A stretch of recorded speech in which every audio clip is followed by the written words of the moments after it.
Chers frères et sœurs, avant de poursuivre le récit de ces révélations qui s'apprêtent à bousculer votre cœur jusqu'à ses racines les plus profondes, prenons un instant pour accomplir un geste simple, mais porteur d'une véritable intention spirituelle. Un simple clic sur l'écran n'est pas une action anodine perdue dans le vide numérique, c'est une semence déposée dans le champ invisible de ce monde.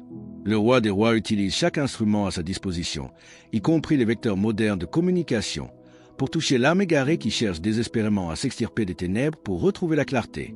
En manifestant votre soutien, vous participez activement à propager ce témoignage qui traverse le voile entre le visible et l'invisible, nous obligeant à regarder la réalité en face avec un sérieux absolu et une foi totalement inébranlable.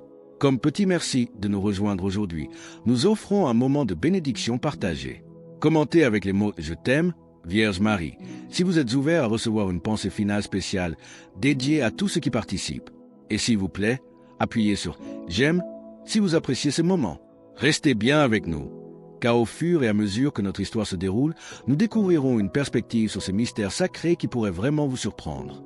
Depuis plusieurs décennies, les messages transmis aux voyants de Medjugorje agissent comme une boussole spirituelle pour des millions de croyants à travers le globe. Ce ne sont pas des fables nées d'une imagination humaine avide de sensations fortes, mais des paroles reçues dans une intimité profonde avec le sacré, là où le voile terrestre devient si mince que l'on croit percevoir le souffle même de l'éternité. Ces visions ne s'arrêtent pas à la simple consolation des cœurs, elles portent de graves avertissements sur la trajectoire de notre société. Le Christ lui-même nous a mis en garde dans l'Évangile selon saint Luc. Prenez garde à vous-même, de peur que vos cœurs ne s'apesantissent par les excès, l'ivrognerie et les soucis de la vie, et que ce jour ne vienne sur vous à l'improviste. Comment ces prophéties commencent-elles à se matérialiser sous nos yeux, et quel fardeau la voyante Myriana a-t-elle dû porter cette nuit-là? C'est au cœur de sa propre demeure que Myriana a ressenti les prémices de cette manifestation mémorable. Au fil des ans, elle avait appris à identifier immédiatement cette présence subtile, une chaleur intérieure intense qui ne provenait pas du corps, mais surgissait d'un lieu bien plus profond, apportant la certitude absolue qu'un événement échappant à toute logique matérielle allait s'accomplir. L'environnement habituel s'est transformé, mais cette fois-ci, une surprise bouleversante l'attendait, faisant battre son cœur à un rythme inhabituel.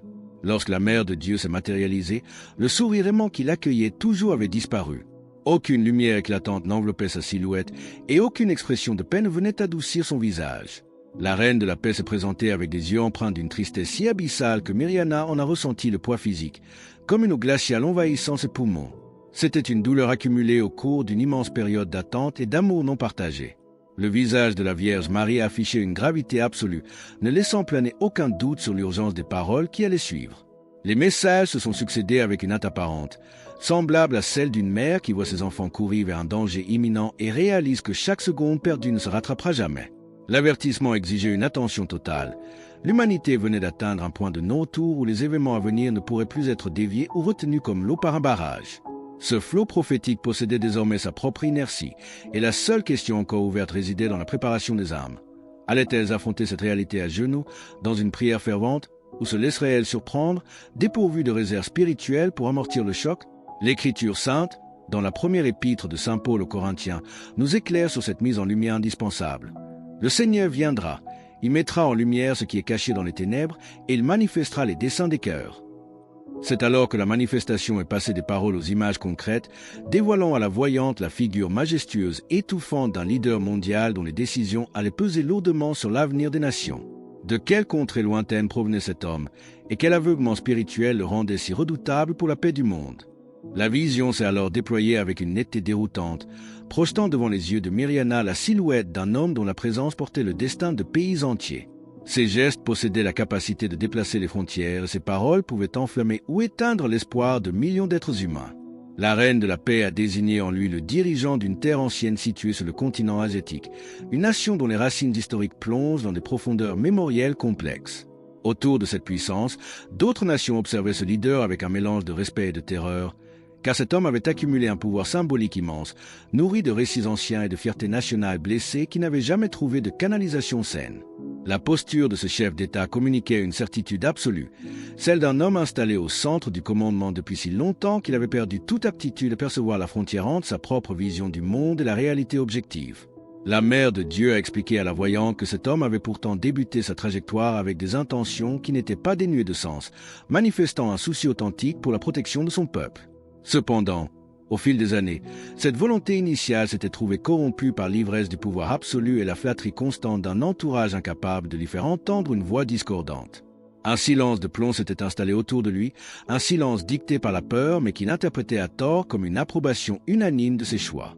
Le Christ a scellé une vérité profonde dans l'Évangile selon saint Jean concernant l'aveuglement spirituel. « Je suis la lumière du monde.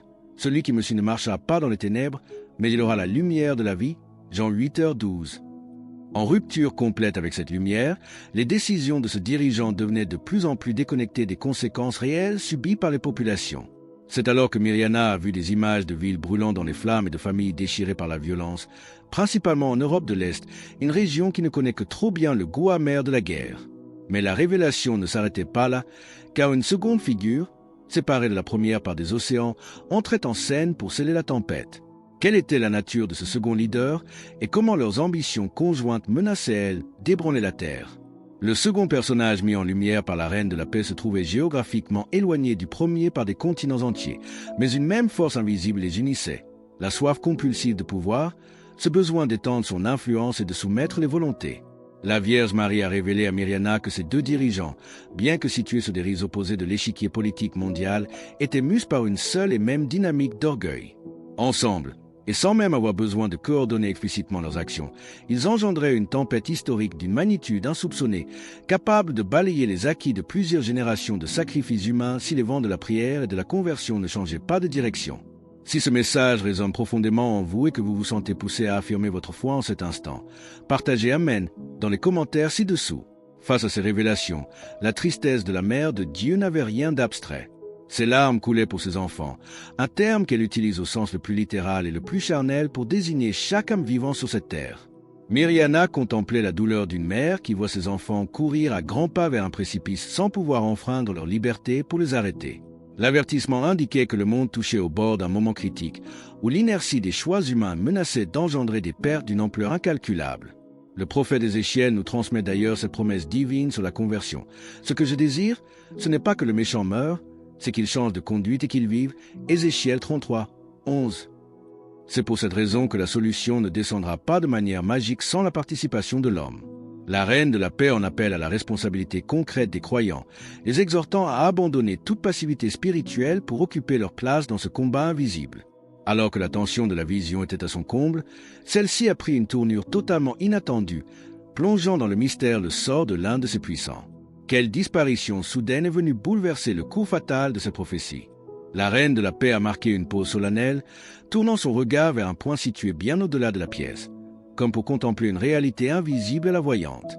Lorsqu'elle a repris la parole, un voile de mystère est venu envelopper la gravité de ses déclarations précédentes. Elle a alors révélé que l'un de ces deux puissants leaders mondiaux, celui dont la silhouette laissait transparaître une profonde fragilité spirituelle en contraste total avec l'immensité de sa fonction, disparaîtrait d'une manière que personne ne pourrait anticiper. Cette absence soudaine et inexplicable au moment où elle se produira s'avérera, avec le recul de l'histoire, la manifestation directe de la divine providence pour sauver le monde d'un dénouement catastrophique.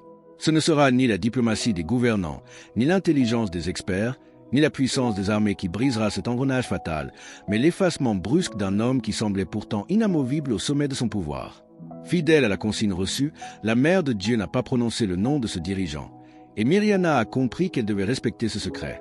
Derrière les apparats de l'autorité, la voyante a discerné la tragédie humaine d'une âme qui, à un moment lointain de son parcours, avait sincèrement désiré faire le bien avant de s'égarer définitivement dans la solitude inhérente au pouvoir absolu.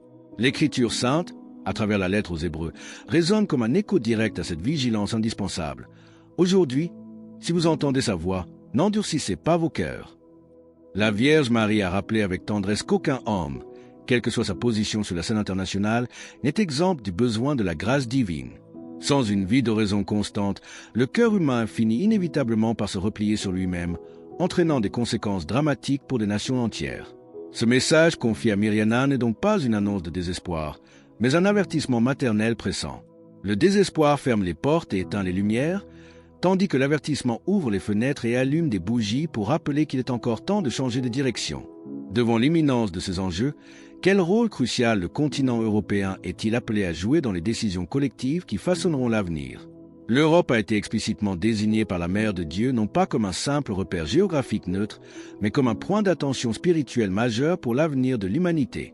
Les choix collectifs qui y seront posés, notamment lors des prochains rendez-vous électoraux et des grandes décisions démocratiques, emporteront des conséquences directes bien au-delà des frontières occidentales, affectant la vie de millions de personnes sur chaque continent. La Reine de la Paix rappelle ainsi aux peuples qui ont parfois oublié le prix de leur liberté que l'exercice de la citoyenneté constitue en lui-même un véritable engagement spirituel. Choisir des dirigeants n'est pas un acte anodin, c'est participer activement à façonner le terrain sur lequel se déploiera l'histoire du salut. Pour rejoindre notre communauté et ne manquer aucune histoire inspirante, pensez à cliquer sur « J'aime » et à vous abonner. Les images reçues par Myriana au cours de cette nuit de grâce ne l'ont plus jamais quittée. Elles se sont installées en elle comme une certitude tranquille, transformant son regard sur le monde. C'est précisément l'effet recherché par ces révélations, non pas instiller une peur paralysante qui entrave l'action, mais donner une clarté absolue qui pousse à sortir de l'indifférence et du confort. Le Christ nous a d'ailleurs laissé cette consigne de vigilance dans l'Évangile selon saint Matthieu. Veillez donc, puisque vous ne savez pas quel jour votre Seigneur viendra. Chaque geste de foi, chaque prière murmurée dans le silence de l'aube par une âme agenouillée possède le pouvoir de fléchir ce qui semblait incassable. De quelle manière cet appel ultime à la conversion résonne-t-il aujourd'hui pour notre génération? Et quelle promesse de miséricorde attend ceux qui décident de revenir vers le Père? L'appel que Myriana a reçu cette nuit-là ne relève pas d'une condamnation arbitraire, mais d'une invitation pressante à la rédemption. Si ce message parvient à vos oreilles aujourd'hui, ce n'est pas le fruit d'un hasard mécanique ou d'un simple algorithme aveugle, mais le signe d'une providence qui connaît votre nom. Son état de votre cœur, c'est que vous avez besoin d'entendre cette vérité en cet instant précis. Dieu ne s'avance pas vers vous avec des récriminations ou de la colère. À l'image du Père dans la parabole du Fils prodigue, il court à la rencontre de celui qui fait un pas vers lui, prêt à effacer les regrets du passé pour préparer une fête céleste. La moindre prière, le plus modeste élan d'amour vrai est une semence éternelle qui ne se perd jamais. Le Roi des Rois utilise la simplicité de vos élans pour accomplir ses plus grands miracles de grâce. Le Christ a scellé cette espérance indéfectible par une promesse solennelle dans le livre de l'Apocalypse. « Voici, je fais toutes choses nouvelles. » Fort de cette certitude, nous pouvons lever les yeux vers l'avenir avec sérénité, car l'amour divin qui s'étend bien avant les commencements des temps demeurera inchangé lorsque l'histoire s'accomplira. Partager cet avertissement autour de vous est un acte de pure charité chrétienne, une manière d'allumer une veilleuse dans la nuit pour guider ceux qui cherchent encore le chemin de la paix. Alors que nous concluons sur cette certitude du triomphe final du Christ, nous vous invitons à déclarer votre foi. Commentez « Jésus est roi ci-dessous » pour affirmer cette vérité avec nous. Et votre parcours ne doit pas s'arrêter ici. Cliquez sur la vidéo qui apparaît maintenant sur votre écran pour un autre message puissant que nous avons préparé pour vous.